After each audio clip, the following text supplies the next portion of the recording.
Good morning and welcome to the Haven Financial Group radio show. I'm Larry Colvig, founder and CEO of the Haven Financial Group, on with Kim Kerrigan. Kim, good to be with you. We got a lot to talk about again this week. Yeah, it's great to be with you as well. I was going to check in with you to see if you guys are getting all ready for Thanksgiving. Can you believe it? Here it is, Thanksgiving week.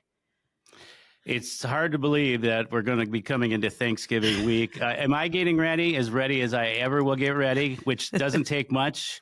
My wife's an amazing cook, and I just show up, and I'm told where to go. I love that. Now, will all the ladies be at home for the holiday? We will be fortunate to have all four daughters, and we go locally to my youngest brother's place in Maple Grove, and my parents. So a good family event because with the busy schedules, time just doesn't permit. So It'll be great to have them all together. Yeah, it's Thanksgiving. I love Christmas, but I love Thanksgiving because you don't have that pressure of gifts. And it's just all about family and eating. And my goodness, does it get any better than that, right? It does not, but you're right. Christmas comes earlier and earlier and earlier. And I've been of the sound mind that we don't start Christmas until Thanksgiving happens. Let's give thanks first, and then we'll go on to Christmas. And let's get it started. Well, we got a great show today. We're going to talk about whether you're asking the important questions when it comes to retirement. And probably the first thing that people are thinking is, well, what are those questions, right? So we're going to try to answer that for everybody. We're going to start with, is retirement age too low? Then we'll talk a little bit about 401ks and give some target numbers where you should be along the way. Social Security, is it enough? And if not, then what's next for you? And finally, how are my retirement accounts taxed? Taxes being one of the biggest bills retirees sometimes have, that in healthcare. So it's really important to be aware of what's being taxed and how. So Larry, let's get started with, is the retirement age too low? I think this is such an interesting question and really kind of a political one, isn't it? It is. Depending upon which side of the aisle you're on, you got two differences of opinion. Republicans, they tout raising the retirement age, which many, including Larry Fink from BlackRock, says that the retirement age is too low. And, I might side a little bit on that it is a little bit. Social Security has some serious solvency issues. We got 7 years without any change before we run into some serious issues, meaning we're not going to have enough money to pay all the obligations. The other side, the Democrats, they want to keep it the same.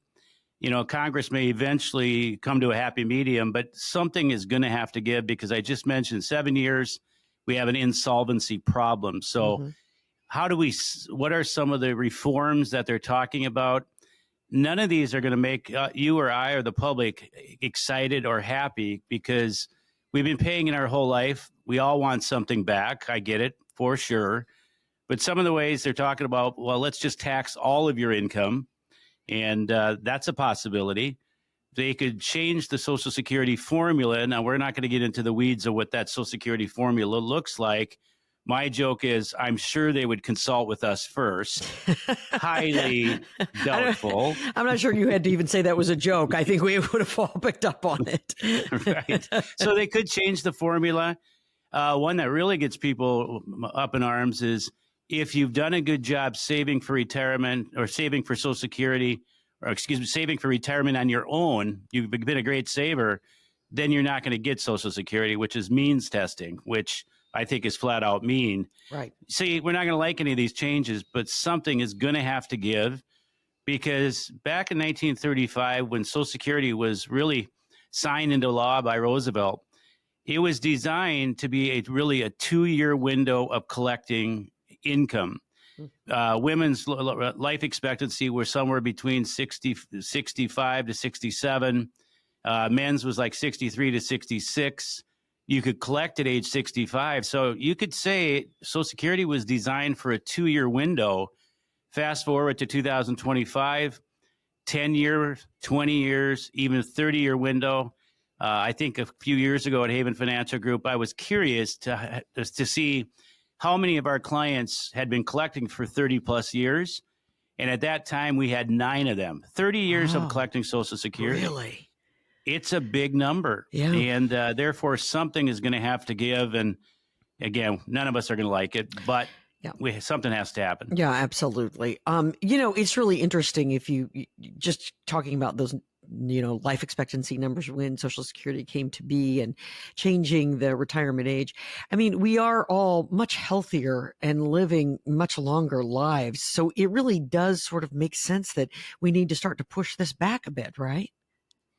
It does. In fact, many would say Social Security is an outdated system. It dates back to in my research, the Ottoman Empire. So many, many, many years ago. So you could say it's outdated. Others' thoughts are Australia says their law is one flat benefit for everybody. I think that's going to be hard to pass in the United States. Raising the retirement age, that seems like a very logical one because we already have done that a couple times. Right. That comes with some concerns as well because France a couple summers ago raised theirs from 62 to 64, and we know there was rioting in the streets and there was an uproar, and we hope that doesn't come to the United States. But raising the retirement age, a lot of conversations I'm hearing and what I'm reading is raising it to the age 70. We'll see. We'll see, but it is depending on what side of the aisle. There's two school of thoughts here, and time will determine what changes are going to happen. But we have to have some change. Well, Social Security Trust Fund that pays retirement and survivor benefits is projected to run out by 2033. Do you anticipate whatever the change may be, it's going to happen before 2023, or? Are we going to, like we do the budget, are we going to push this right up to the very edge and then see what happens? I would bet politicians do what politicians do and that push it up right to the edge and then panic. And then, that's my guess, but I guess I guess anybody knows Kim, it's why we teach a lot of Social Security classes. Sure. Listeners can go to havenfinancialgroup.com. Check out all our classes, Social Security and tax, investment classes, Medicare classes. We just had another fraud prevention, 2 classes that were full, teaching on senior and fraud prevention. So we're very big into the education piece, and we've always big into Social Security education because there's a lot of worry and concern. Do I turn it on at 62? Ironically, 70% of Americans turn it on right away. 1 to 2% wait till the age of 70, which is the latest, which tells me there's a lack of education. When you take it is a personal decision, but having all the information, having all the facts, knowing what you can make prior to full retirement age, which, by the way, is determined by your birthday. It could be age 65, 66, 2 months, 4 months, up to age 67. So having all the facts are very important, and that's what we help people with. When they come out to a class, they'll have the ability to come in. Listeners or anybody we come across could come in. We'll run a Social Security maximization report. I call it the roadmap to Social Security. And just by having conversation, you'll know this is the most optimum time to take it for us personally, or maybe as a couple and as a family.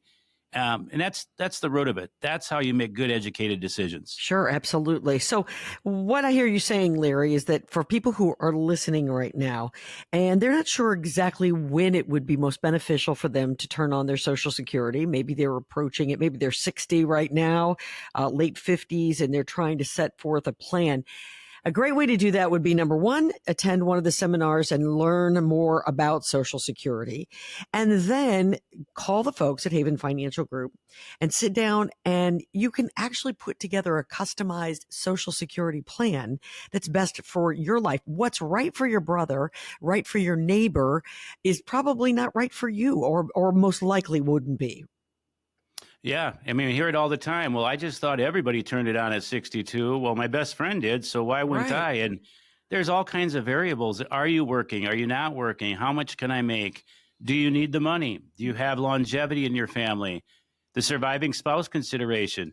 That surviving spouse could live 10, 20 years, and the higher Social Security remains, the smaller one falls off. And I would think most of us would want to leave our spouse in the best position possible. So if this is ringing your ears, if you're hearing something, come on in, have a conversation, and guess what? You have nothing to lose whatsoever.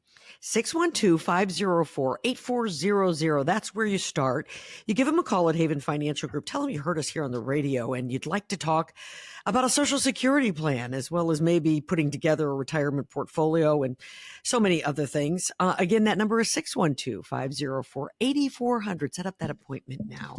When we come back, we're answering, by the way, some questions that you should be asking yourself as you approach retirement. Coming up next, we're going to ask, how much money should I have in my 401k in my 50s or maybe my early 60s? We're going to talk about that coming up next, right here on the Haven Financial Group Radio Show.